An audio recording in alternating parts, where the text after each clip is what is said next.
नाजरीन है, हमारे साथ एक बुज़ुर्ग मौजूद है और इनसे हम बात करेंगे और ये अपना जानवर ख़रीदने आए हैं मंडी बॉलदीन मवेशी मंडी में।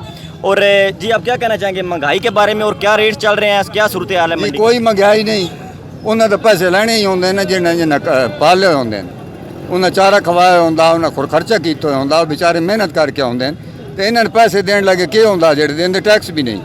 और आपने कोई जानवर खरीदा है? जेडे देंगे ज़कात भी नहीं, कुर्बानी हूँ आन के बिड़ाई वास्ते कर बना लेने तो पैसे इन्हें गरीबन क्यों नहीं देंगे। मैं जानवर खरीदा, मैं एक जोटा लिया 1,05,000 का। और ये कह रहे हैं कि मैंने 1,05,000 रुपये का एक जो है मैंने जानवर खरीदा है और ये कह रहे हैं कोई महंगाई नहीं है, रेट बिल्कुल ठीक है और लोग टैक्स अदा नहीं करते, इस वजह से महंगाई है। और ये आप क्या कहना, आप महंगाई के बारे में क्या कहना चाहेंगे कि जो अपना ये जो मुल्क की सूरत है इसके बारे में आप क्या कहना चाहेंगे? मुल्क की सूरत है बात दियाँ बोलियाँ, वो जो न दूजे घर नाल चोरा नाल चोर और डाकू है बतेरे चोखे ते वाल बंदे का पुत्र तैन थोड़े, वो हैं सारे ही इमरान खान नाल। जेड़ी गल है सच्ची वो करसा भाई। ठीक हो गया।